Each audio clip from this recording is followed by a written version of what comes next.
All right, everybody. I am back. It's not the Davis family this time. It's me, Corance. I'm here with my best friend, the Maestro. What's up? And we're here to watch the trailer for Yesterday. I've seen it already. Have you seen it? Yes, I have. I've got some great jokes prepared for that. Good. I knew you would. That last appearance at the end of it. I'm sorry. How do you do that? Well, when I saw this trailer, I knew I had to get one of my Caucasoidian friends. Because, you know, black people like the Beatles, but white people love the Beatles like black people love Michael. So right. All right. So you've got it queued up? I do. Let's do this. Here we go. Until a month ago, you were a complete failure. And then somehow you became the biggest star in the world. As if by magic. Kate McKinnon. Right. So what happened?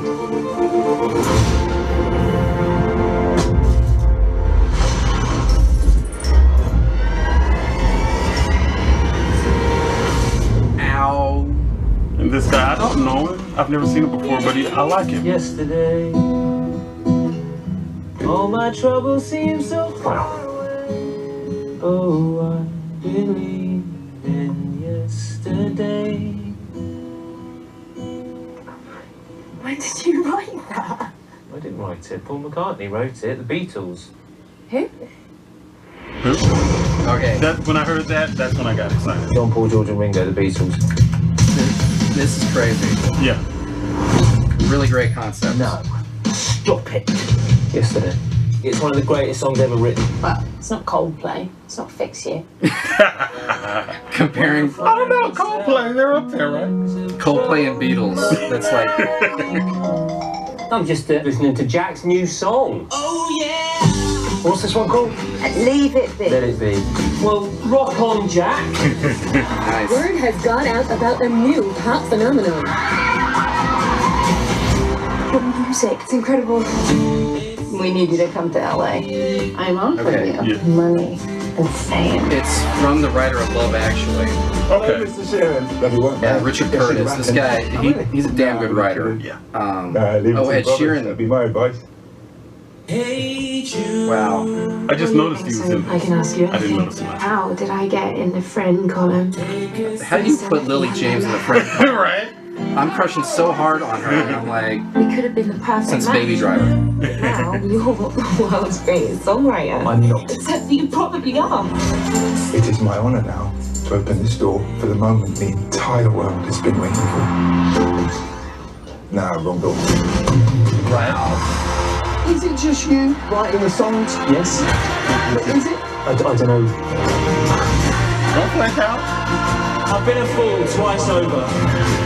Perhaps love isn't all you need, but it's pretty damn close. With the song, I do have a suggestion. Hey, dude. Hey, dude, are you sure? Hey, dude. He's right. Don't do it. That's better. Yeah, but I love the concept of this movie. Great concept. Can you imagine being the only one who remembers the Beatles? Yeah. And so you can just start coming out with their songs. Now, I know it has to fall apart at some point in this movie, but I can't imagine that not going perfectly. You know what I'm saying? Yeah. Oh, absolutely. And you just spend the rest of your life as, you know, the guy who came up with Hey Jude and...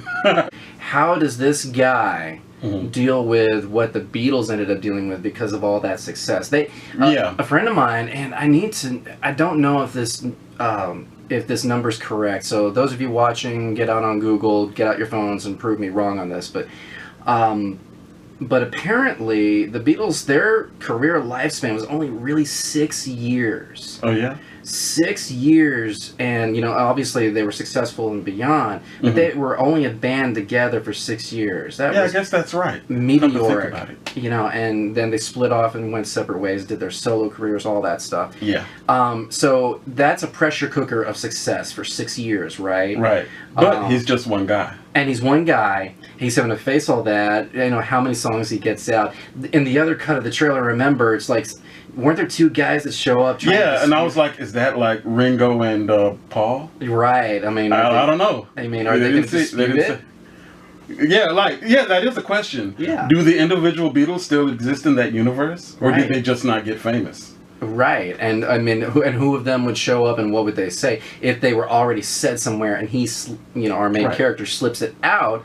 Did they still write all those songs? Right, or even just some of them? That's an interesting hypothesis. That's why I love alternate universe type stuff and time travel type stuff, because you get to play with all those questions. Yeah, and you know what it reminded me of a little bit was, and this is going back in the Wayback Machine. Yeah, I know those in the millennial generation might not follow me on this one very well, but do you remember the revival of the Twilight Zone from the mid-'80s? Yes.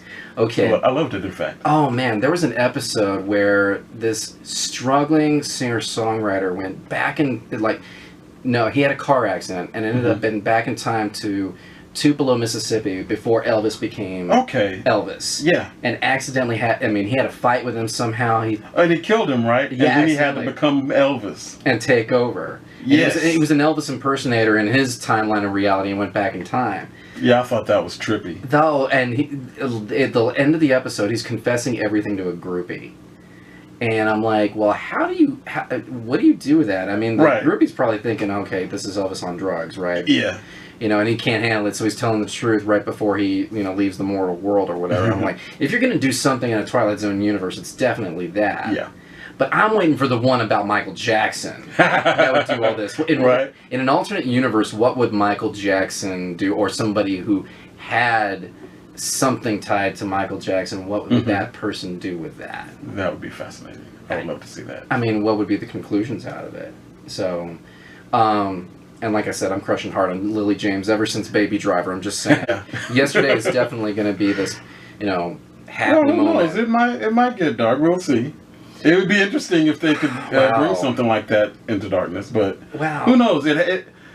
But that's it. It has. I think that has the potential to become this generation's Forrest Gump.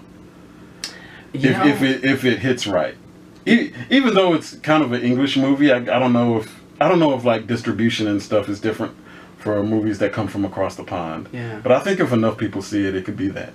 Why Forrest Gump? Why would it? What made you think of that? Forrest Gump, not to compare it to it as a movie, but as a phenomenon.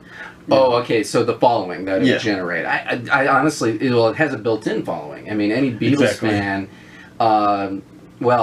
and I'm about to say any Beatles fan would be interested. I think intrigued is the better word, because there are some Beatles fans that'll probably be like, oh, the Beatles did it better in themselves. They made their own comedies. True. Back in the day. But if... I like those movies, but they were not good. So. Well, and a lot I liked them, though. Well, a lot of them were just taking advantage of the moment, right? Yeah. Elvis made, Frankly, I think the Monkees TV show was better.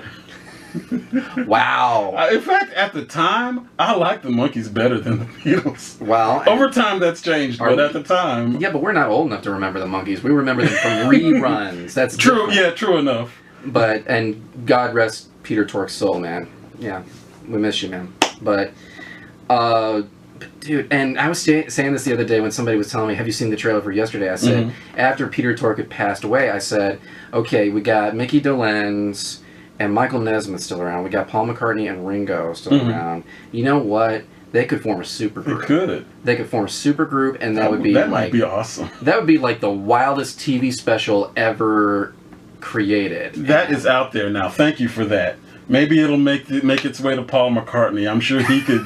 I'm sure he could be the one force to pull all that together. And I'll be honest with you. I want you to trademark Caucasoid, and let's use that when we review Godzilla King of the Monsters. Okay. We need to use that again. Get Caucasoid. It makes me sound like that is a good name for a kaiju. Or Mr. Roboto, either way. It sounds like the movie that James Cameron and Robert Rodriguez wanted to make with